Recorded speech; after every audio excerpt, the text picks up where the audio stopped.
time for introspection and self-analysis. Ghanaian football is searching for answers, and nowhere better to start than at home.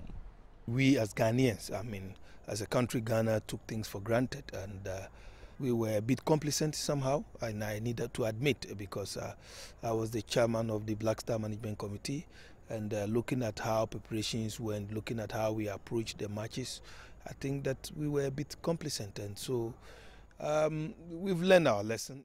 For the man who took charge of the Black Stars 7 months ago, missing out on the World Cup is a blow, but not the end of the road. His decision to opt for younger players in Sunday's match shows now is as good a time as any for change. When I was signed, the target that was given to me was to try to qualify. And that is exactly what I did. I tried, to qualify.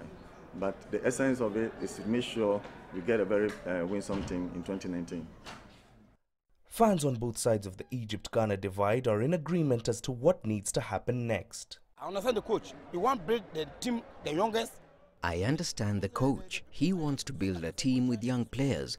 Players like Asamoah Gyan, they came up and grew. So you have to build your own team for the future in the next 1 or 2 years for the AFCON or World Cup.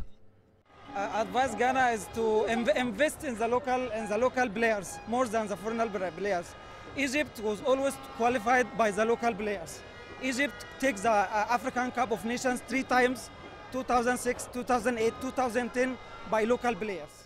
We have some local players, they can play well for the national team, but because they don't have a support, they don't have a goal standard, so it's very hard for them, The Ghana football leadership says lesson learned, and the onus is now on Coach Kwesi Appiah to build on what he's learned in this qualification process, as well as the fans' concerns. As such, the Ghana FA brought in retired internationals like former captain Stephen Appiah, goalkeeper Richard Kingson, Ibrahim Tanko and Maxwell Konadu to mentor the younger players.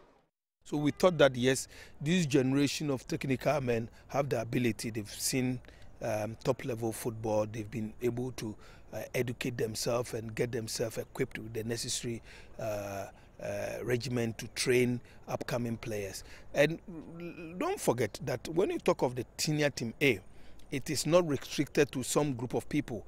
The coaches have been mandated to select the best available Ghanaian players under the sun to represent the country. Mahia, Mutua, CGTN, Cape Coast, Ghana.